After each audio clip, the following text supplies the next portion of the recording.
Hello everyone, welcome to my channel. कैसे हैं आप सब? उम्मीद करती हूँ आप सब हमेशा की तरह बहुत अच्छे होंगे। चूहा का घर में होना किसी आफत से कम नहीं है, क्योंकि घर में चूहा है तो गंदगी बहुत ज़्यादा होती है और जिस वजह से बदबू भी आती है। चूहा के रहने से आप बीमार भी पड़ सकते हैं, क्योंकि चूहा किचन एरिया में सबसे ज़्यादा घूमती है, क्योंकि वहाँ पर खाने पीने की चीज़ें इसे मिल जाती है। और अगर चूहा किचन में है तो आप बीमार पड़ सकते हैं, क्योंकि धुले हुए किचन काउंटर पर या फिर बर्तन पर घूम रही है, खाने पीने की चीज़ों में मुँह लगा रही है और वहीं पे आप खाना बना रहे हैं, उसी बर्तन को यूज़ कर रहे हैं, तो उससे आप बीमार पड़ सकते हैं। चूहा की संख्या भी बहुत तेज़ी से बढ़ती है, तो अगर एक दो चूहा है तब तो आसानी से भगा सकते हैं, लेकिन अगर चूहा की तादाद बढ़ जाती है तब इसे घर से बाहर भगाना बहुत ज़्यादा मुश्किल हो जाती है। अगर हम पिंजरा लगा देते हैं तो एक एक करके चूहा फंसती है और फिर उसे दूर छोड़ने के लिए जाना पड़ता है। चूहा की सूंघने की शक्ति बहुत तेज होती है, तो अगर आप दूर भी छोड़ के आते हैं तो भी वो वापस आ जाती है। या फिर अगर दवाई आप देते हैं खाने के लिए तो चूहा कई बार दवाई खा के घर के अंदर ही मर जाती है। पर घरेलू रेमेडी में ऐसा कुछ भी नहीं होता है, ना ही चूहा इस रेमेडी को खा के मरती है और ना ही हमें चूहा को पकड़ के दूर छोड़ने जाने का झंझट रहता है। घरेलू रेमेडी में कुछ ऐसी चीज़ें मिक्स कर देते हैं जिसे खाने के बाद चूहा को बेचैनी होती है, डिहाइड्रेशन होती है और डर के वो घर छोड़ के निकल जाती है। घरेलू रेमेडी बनाना भी आसान है, घर की ही कुछ चीज़ों से बनाते हैं और जीरो खर्च में ये बन के तैयार हो जाती है। तो इस रेमेडी को बनाने के लिए हमें चाहिए मूंगफली। चूहा को अनाज कुतरना बहुत पसंद होता है, जैसे गेहूँ या फिर चावल, बाजरा, मकई। तो हमें लेना है मूंगफली, क्योंकि मूंगफली की खुशबू बहुत तेज होती है। तो हम थोड़ा सा इसे क्रश कर लेंगे, दरदरा कूट लेंगे। एकदम फाइन पाउडर नहीं बनाना है, दरदरा बस कूट लीजिए। और कितना रेमेडी को तैयार करना है, कितनी जगहों पे रखना है, उसके हिसाब से सारी चीज़ों की क्वांटिटी को कम ज़्यादा कर सकते हैं। अब इसमें 2 चम्मच गेहूं का आटा मिक्स करूंगी। खासकर गेहूं का आटा, गेहूं की रोटी या फिर गेहूं कुतरना, चावल कुतरना बहुत ज़्यादा पसंद होती है चूहा को। तो आप इसमें गेहूं का आटा भी मिक्स कर सकते हैं या फिर चावल का आटा है तो वो 2 चम्मच मिक्स कर लीजिए। अब पानी की मदद से हम इसे डो फॉर्म में तैयार कर लेंगे, जैसे रोटी के लिए आटा तैयार करते हैं वैसे ही। और फिर अलग से एक रेमेडी तैयार करेंगे जिसको इसके अंदर फिल करेंगे और फिर ये रेमेडी बन के तैयार हो जाएगी। घरेलू रेमेडी के बहुत फ़ायदे होते हैं।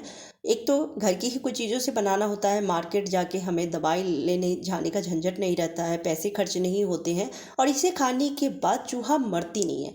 क्योंकि चूहा अगर घर के अंदर मर जाती है तो बहुत प्रॉब्लम होती है, क्योंकि घर के अंदर बहुत सारे फर्नीचर होते हैं जिसके नीचे बहुत कम जगह होती है और वहाँ छुप के अगर चूहा मर जाती है या फिर कई बार फर्श पे बिल भी बना देती है, उस बिल में जाके अगर छुप के मर गई है तो ढूंढना पड़ता है कि बदबू आ कहाँ से रही है। तो उसमें समय की बर्बादी होती है, परेशानी होती है। पर घरेलू रेमेडी में ऐसा कुछ भी नहीं होता है, बस डर से वो घर छोड़ के निकल जाती है। तो इस तरह से डो हमें तैयार कर लेना है और अब लास्ट में लेना है देसी घी। तो थोड़ा सा देसी घी हमें इस तरह से लगा लेने हैं, क्योंकि देसी घी की खुशबू बहुत तेज होती है।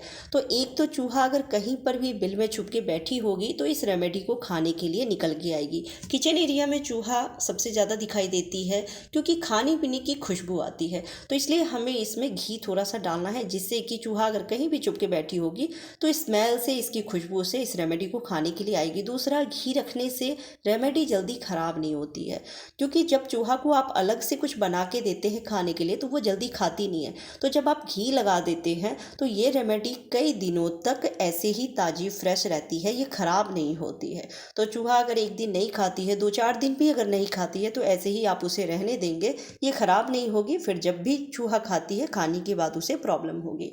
तो मैं इस तरह से लोइयाँ बना के रख ली हूँ। जितनी जगहों पे आपको रखना है उसके हिसाब से छोटी बड़ी आप लोइयाँ कट करके रख लीजिए। अब हमें अलग से रेमेडी तैयार कर ली है, तो इस रेमेडी के लिए हमें लेना है लहसुन की कुछ कलियाँ और इसे ग्रेट कर लेना है। आप खलबट्टे में भी इसका पेस्ट तैयार कर सकते हैं। पहले से अगर पेस्ट बना हुआ है लहसुन का तो वो मत यूज़ कीजिएगा, क्योंकि ताज़ी अगर लहसुन को घिसते हैं तो उसकी स्ट्रॉन्ग स्मेल होती है और यही स्मेल चूहा को भगाने में हेल्प करेगी। तो या तो आप खलबट्टे में कूट लीजिए या फिर इस तरह से ग्रेट कर लीजिए। अब इसमें मिक्स करना है 1/4 चम्मच तीखी लाल मिर्च पाउडर। तीखी वाली लाल मिर्च पाउडर है तो ले लीजिए, नहीं तो आप साबुत लाल मिर्च को मिक्सर में ग्राइंड करके उसका पाउडर तैयार कर लीजिए और वो पाउडर लीजिएगा जिससे कि काफ़ी तिखी ये रेमेडी बनेगी और यही रेमेडी चूहा को भगाने में मदद करेगी। एक तो लहसुन का स्ट्रॉन्ग स्मेल और तिखी लाल मिर्च पाउडर, तो ये पावरफुल सॉल्यूशन बन के तैयार होती है। तो बढ़िया से इसे मिक्स कर लेना है और अब आटे की लोइयाँ में हमें इसे भरना है। जितने भी जगहों पे आपको रखना है उसके हिसाब से छोटी बड़ी लड्डू आप बना सकते हैं। और घी रखने से ये रेमेडी ख़राब नहीं होती है, तो आप कई दिनों तक इसे रख सकते हैं, क्योंकि चूहा को तुरंत देते हैं खाने के लिए, ये नहीं खाती है, कई दिनों तक वैसे ही पड़ा रहता है। चूहा को अलग से कुछ भी खाने के लिए दे तो वो डर जाती है। तो घी रखने की वजह से ये रेमेडी ख़राब नहीं होती है, कई दिनों तक पड़ा रहेगा। और जब चूहा को खाने के लिए कुछ भी नहीं मिलेगा तो मजबूरन उस रेमेडी को खाएगी और खाने के बाद उसे बेचैनी होगी, घर छोड़ के वो निकल जाएगी और दोबारा कभी लौट कर आएगी भी नहीं। तो जब आप इस रेमेडी को बना के रखते हैं तो खाने पीने की सारी चीज़ों को आपको छुपा के रखना है, यहाँ तक कि चाय पत्ती या फिर साग भाजी के छिलके हैं, कचरा है, डस्टबिन है तो उसे भी बढ़िया से ढक दीजिएगा या फिर डस्टबिन को बाहर निकाल दीजिए, जिससे कि चूहा को कुछ भी नहीं मिले खाने के लिए। और जब आप इस रेमेडी को रखते हैं तो रात के टाइम में रखिएगा, क्योंकि जब लाइट ऑफ होती है, सन्नाटा होता है, तभी चूहा निकलती है। वैसे तो दिन में भी चूहा घूमते रहती है, लेकिन रात के टाइम में ज़्यादा निकलती है। तो रात के टाइम में ही इस रेमेडी को रखिएगा। जब डिनर बनाने के बाद किचन की साफ़ सफाई कर लेते हैं तो सोने जाने से पहले इस रेमेडी को आपको हर एक जगह पे रखना है, घर के हर एक कोने में रखना है। तो सबसे पहले तो मैं किचन में रखूँगी, क्योंकि किचन से खाने पीने की खुशबू आती रहती है, खाने पीने की कुछ चीज़ें उससे मिल भी जाती है, तो जिस वजह से चूहा किचन एरिया में ज़्यादा दिखती है। तो आपको किचन में 2-4 लड्डू रख देने हैं, गैस स्टोव के नीचे भी रख दीजिए, किचन काउंटर पे रख देना है, जहाँ पे ग्रॉसरी का सामान रखते हैं वहाँ पे आप रख दीजिए, डब्बों के बीच में रख देना है और खाने पीने की सारी चीज़ों को ढक देना है, जिससे कि चूहा को कुछ भी नहीं मिलेगी खाने के लिए।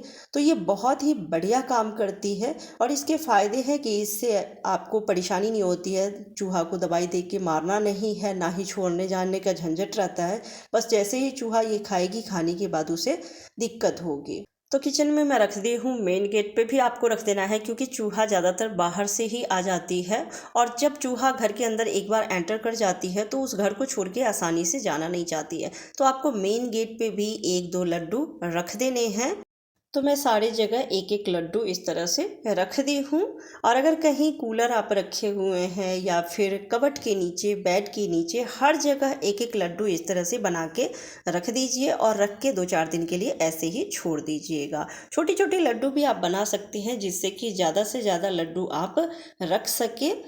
तो ये बहुत ही बढ़िया काम करती है। अगर आपके घर में चूहे हैं, चूहों से परेशान है, तो इस रेमेडी को बना के ट्राई करके देखिएगा। घर की साफ़ सफाई का भी आपको ध्यान रखना है और ये 100% वर्क करती है, आजमाया हुआ है।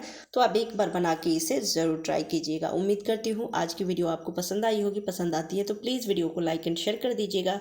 चैनल पर पहली बार आए हैं तो चैनल को सब्सक्राइब करके बेल आइकन प्रेस कीजिएगा, जिससे मेरी हर वीडियो की नोटिफिकेशन सबसे पहले आप तक पहुँचे। Bye bye.